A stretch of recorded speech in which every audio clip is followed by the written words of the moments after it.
ஓம் ஸ்ரீ பிரித்யங்கரா தேவியே போற்றி போற்றி. நல்லதே நினைப்போம், நல்லதே நடக்கும். சக்தி பிரித்யங்கரா குழந்தைகளுக்கு இந்த தாயின் ஆசீர்வாதம் என்றுமே முழுமையாக கிடைக்கட்டும். குழந்தையே, நீண்ட நாட்களுக்கு பிறகு உன்னுடைய வராகியானவள் என்னுடைய கோபத்திற்கு நீ ஆளாகி இருக்கிறாய். என் தங்கமே, ஒருவேளை இந்த கோபம் அடைந்ததற்கு காரணமாக நீ இந்த செயலை செய்திருப்பாய். ஆனால் நிச்சயமாக உன் தாயானவள் உன் இல்லத்தை விட்டு வெளியேறுகிறாள். என் தங்கமே, நான் சொல்லும் பொழுது உனக்கு கஷ்டமாக இருக்கலாம். ஆனால் நீ செய்கின்ற தவறு உன் தாயானவள் எனக்கு மனதை வேதனைப்படுத்துகிறது. அது என்னவென்று நீ தெரிந்து கொள்ள வேண்டிய கட்டாயத்தில் இப்பொழுது இருக்கின்றாய். என் தங்கமே, அம்மாவாகிய என்னை உன்னுடைய இல்லத்தில் வைத்து நீ வணங்குகிறாய். என் தங்கமே, என் குழந்தை, நீ என்னை வைத்து வணங்கினாலும் உன்னுடைய மனதிற்குள் எப்பொழுதுமே சிறிது அச்சத்தோடு இருக்கிறாய். உன்னுடைய இந்த அச்சம்தான் உன் தாயானவள் எனக்கு மன கஷ்டத்தை கொடுத்திருக்கிறது. என் தங்கமே, நான் எப்படி உன்னை என்னுடைய பிள்ளையாக நினைத்து உன் இல்லத்தில் தங்கி இருக்கிறேனோ நீயும் அப்படித்தானே என்னை நினைத்திருக்க வேண்டும். என்னிடம் வேண்டுகிறாய், உன்னுடைய விருப்பங்கள் எல்லாம் நிறைவேற வேண்டும் என்று கேட்கின்றாய். என்னை வணங்கும் பொழுது மட்டும் நீ பயம் கொள்கின்றாய். இது எதற்கு என்றுதான் உன் தாயானவள் எனக்கு புரியவில்லை. உன் வராகி அம்மா ஆனவள் நான் உன்னோடு பேசுகிறேன் அல்லவா? நான் உன்னுடைய மனதில் இருக்கின்ற எண்ணங்களை புரிந்து கொள்கிறேன் அல்லவா? உன் வாழ்க்கையில் உனக்கு தேவையானதை எல்லாம் செய்து கொடுக்கிறேன் அல்லவா? உன்னுடைய கஷ்டங்களுக்கெல்லாம் உன்னோடு நின்று கொண்டிருக்கிறேன் அல்லவா? அப்படி இருக்கும் பொழுது நீ மற்ற தெய்வங்களை வணங்கும் போதுதானே என்னையும் வணங்க வேண்டும். அப்படி இல்லாமல் என் குழந்தை, நீ பயப்படுவதற்கு காரணம் என்ன? யார் வேண்டுமானாலும் என்ன வேண்டுமானாலும் சொல்லிவிட்டு போகட்டும். உன்னுடைய மனது என்னை பற்றி உன்னிடத்தில் என்ன சொல்கிறது? இந்த தாயானவள் உன்னோடு அன்போடு இருக்கிறாளா இல்லையா? அல்லது இந்த வராகி அம்மா உனக்கு ஏதேனும் கெடுதல் செய்து விட்டாளா என்பதையெல்லாம் நீ யோசிக்க வேண்டும். நான் உன்னை பயமுறுத்தி இருக்கிறேனா என்பதையெல்லாம் ஒரு நிமிடம் யோசித்து பார். அம்மா எத்தனை கனிவோடு உன்னிடத்தில் நடந்து கொள்கிறேன். பஞ்சமி பூஜைகளில் எல்லாம் என் குழந்தைக்கு காட்சி கொடுத்து என்னுடைய பிள்ளையின் மனதை நான் அமைதிப்படுத்தி இருக்கிறேன். என் குழந்தைக்கு இருக்கின்ற மனக்குழப்பத்தை நான் தீர்த்து வைக்கிறேன். என் தங்கமே, அப்படி இருந்தும் கூட சில நேரங்களில் யாரேனும் உன்னிடம் வந்து ஒரு வார்த்தையை சொல்லிவிட்டார்கள் என்றால் உடனே பயந்து என்னை வணங்குவதை நிறுத்தி விடுகின்றாய். பஞ்சமி பூஜைகளை தவிர மற்ற நேரங்களில் எனக்கு பூஜைகளை செய்ய யோசிக்கிறாய். அம்மாவின் பக்கம் திரும்பவே சிறிது பயம் கொள்கின்றாய். என்னுடைய பிள்ளையாக நீ இருப்பாயானால் இனிமேல் ஒருபொழுதும் இது போன்ற விஷயங்களுக்கெல்லாம் நீ பயப்படக்கூடாது. நான் உன்னிடத்தில் முழுமையான அன்பினை எதிர்பார்க்கிறேன். உன்னுடைய இல்லத்தில் நான் தங்கி இருக்க வேண்டும் என்றால் அது எனக்கு மிகவும் அவசியம் அல்லவா? நான் உன்னை ஏற்றுக்கொண்டது போல நீயும் என்னை ஏற்றுக்கொள்ள வேண்டும் அல்லவா? ஒரு தாயாக நான் எப்பொழுதுமே உன்னிடத்தில் நிற்கும் பொழுது நீயும் ஒரு பிள்ளையாக என்னை எப்பொழுதுமே அரவணைக்க வேண்டும் என்றுதான் ஆசைப்படுகிறேன். நீ என்னை எப்பொழுது வேண்டுமானாலும் வணங்கலாம். எப்பொழுது வேண்டுமானாலும் என்னிடத்தில் வந்து பேசலாம். நான் உன்னுடைய வார்த்தைகளை எப்பொழுதுமே செவிகொடுத்து கேட்டுக்கொண்டுதான் இருப்பேன். அம்மா எங்கே இருக்கிறாய் என்று தேடாமல் உன் இல்லத்தில் இருக்கின்ற என்னை நீ நல்லபடியாக பார்த்து கொள்ள வேண்டும். ஆனால் நான் உன்னிடத்தில் வந்து எனக்கு அது வேண்டும் இது வேண்டும் என்று கேட்கவில்லை. எனக்கு தேவையெல்லாம் உன்னுடைய அன்பான அந்த பார்வை மட்டும்தான். என் மீது நீ கொண்டிருக்கின்ற அந்த நம்பிக்கையை மட்டும்தான். நீ எப்பொழுதுமே என் மீது அன்பாக இருக்கிறாய் என்று எனக்கு நீ உணர்த்த வேண்டும்.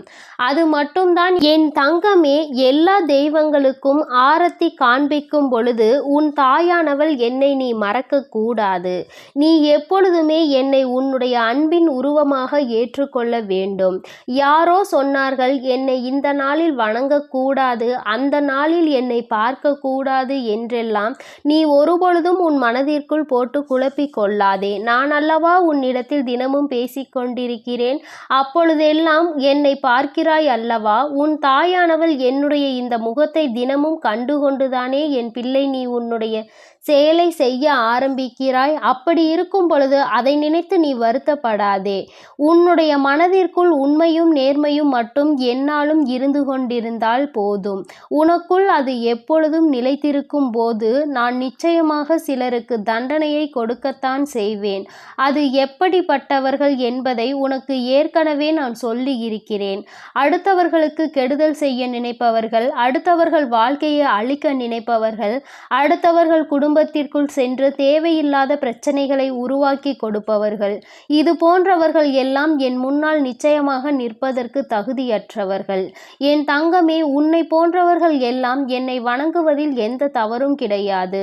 நான் எப்பொழுதுமே உன் மீது உண்மையான அன்பு கொண்டு உனக்கு நல்ல ஆசிகளை வழங்கி கொண்டிருப்பேன் என்பதை நீ மறக்காதே.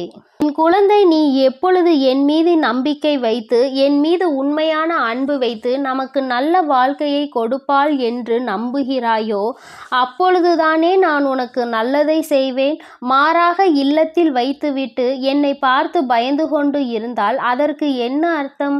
என் தங்கமே, நீ என்னை வைக்கின்ற இடம் தெரியாமல் இருப்பாய். ஆனால் நிச்சயமாக உன்னிடத்தில் இருக்கின்ற விநாயகர் படமும் அல்லது விநாயகர் சிலையோ அவருக்கு அருகில் என்னை வைத்து வணங்கு. என் தங்கமே, நிச்சயமாக அம்மா உனக்கு எல்லா நேரங்களிலும் நல்ல ஆசிகளை வழங்குவேன் என்பதை நீ புரிந்து கொள்ள வேண்டும்.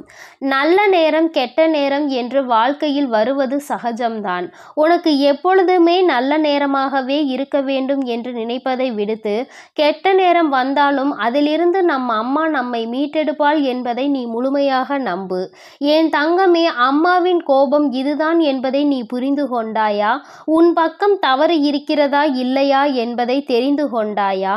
என் குழந்தையே, நீ என்னை வணங்க வேண்டும், என்னிடத்தில் இருந்து ஆசிகளை பெற வேண்டும் என்று நினைத்தால் மட்டும் போதாது. எனக்கு உறுதியான இடத்தை நீ கொடுக்க வேண்டும்.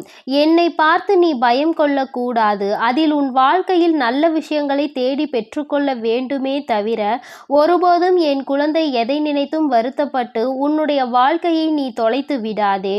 என் குழந்தைக்கு இந்த அம்மா என்றுமே துணையாக நிற்பாள் என்பதை நீ முழுமையாக நம்பு. நீ உன்னுடைய இல்லத்தில் என்னை குடியமர்த்த வேண்டும் என்று நினைக்கிறாய். ஆனால் அதை பஞ்சமி நாளில் மட்டும்தான் நினைக்கிறாய். அப்படியானால் மற்ற நாட்களில் எல்லாம் நான் வெளியேறி விடவா? என் தங்கமே, இதற்கு நீ இன்று எனக்கு பதில் சொல்லியே தீர வேண்டும். என் குழந்தையே, நான் உன்னை ஒவ்வொரு நாளும் கண்காணித்து கொண்டிருக்கிறேன். உன்னுடைய நடவடிக்கைகளை நான் பார்த்து கொண்டிருக்கிறேன். என் பிள்ளை, எதை நினைத்து வருத்தப்படுகிறாய், வாழ்க்கையில் எந்த விஷயத்திற்காக கஷ்டப்படுகிறாய் என்பதையெல்லாம் நான் பார்த்து கொண்டிருக்கிறேன். என் தங்கமே, அப்படி இருக்கும் பொழுது நீ நான் அங்கு இல்லை என்று நினைத்துவிடக் கூடாது அல்லவா? ஒவ்வொரு நாளும் சில விஷயங்களை உன்னிடம் சொல்லும் பொழுதெல்லாம் உன் வாழ்க்கையில் நடந்ததை நான் அப்படியே சொல்கிறேன். என் குழந்தை, நீயும் அம்மாவிடம் அம்மா நடந்ததை அப்படியே சொல்லிவிட்டீர்கள் தாயே என்று சொல்கிறாய் அல்லவா? அப்படியானால் என் பிள்ளைக்கு இந்த தாயானவள் வாழ்க்கை முழுவதும் துணையிருக்கிறாள் என்பதை நீ முதலில் புரிந்து கொள்ள வேண்டும். என் தங்கமே, இது நாள் வரையிலும் நடந்தது நடந்ததாக இருக்கட்டும். நீ தெரிந்து செய்தாலும் சரி, தெரியாமல் செய்திருந்தாலும் சரி, அம்மா உன் மீது வருத்தப்பட்டு இருக்கிறேனே தவிர என் குழந்தைக்கு ஒரு நாளும் அம்மா நல்ல விஷயங்களை செய்து கொடுக்காமல் போக மாட்டேன். என் குழந்தை, இனிமேலாவது அம்மாவினை உன்னுடைய பெற்ற தாயாக நினைத்து என் மீது அன்பு செலுத்து. உன்னுடைய இல்லத்தில் வைத்து வணங்கு. எந்த விதமான பய உணர்வும் உனக்கு தேவை கிடையாது. தவறு செய்தவர்கள் மட்டும் என்னை பார்த்து பயப்பட வேண்டுமே தவிர தவறு செய்யாதவர்கள், வாழ்க்கையில் உண்மையாகவே நல்லதை செய்யக்கூடியவர்கள், யாருக்கும் கெடுதல் செய்யக்கூடாது என்று நினைப்பவர்கள் எல்லாம் ஒரு நாளும் என்னை பார்த்து பயப்பட வேண்டாம். நான் உன் வாழ்க்கையில் உனக்கு நல்லதை மட்டுமே செய்து கொடுக்க வந்திருக்கிறேன். ஒரு நாளும் என் பிள்ளை நீ வேதனைப்படாமல் இரு. அம்மா உன் இல்லத்தில் நிரம்பி இருக்கிறாள் என்பதை நீ நிச்சயமாக மன சந்தோஷத்தோடு ஏற்றுக்கொள். இந்த வராகியானவள் உன் வாழ்க்கையில் இருக்கும் பொழுது உனக்கு எந்த பயமும் வேண்டாம். அம்மா உன் வாழ்க்கையில் உனக்கான வெற்றியை கொண்டு வந்து உன் கைகளில் கொடுப்பேன் என்பதை நீ மறந்து விடாதே.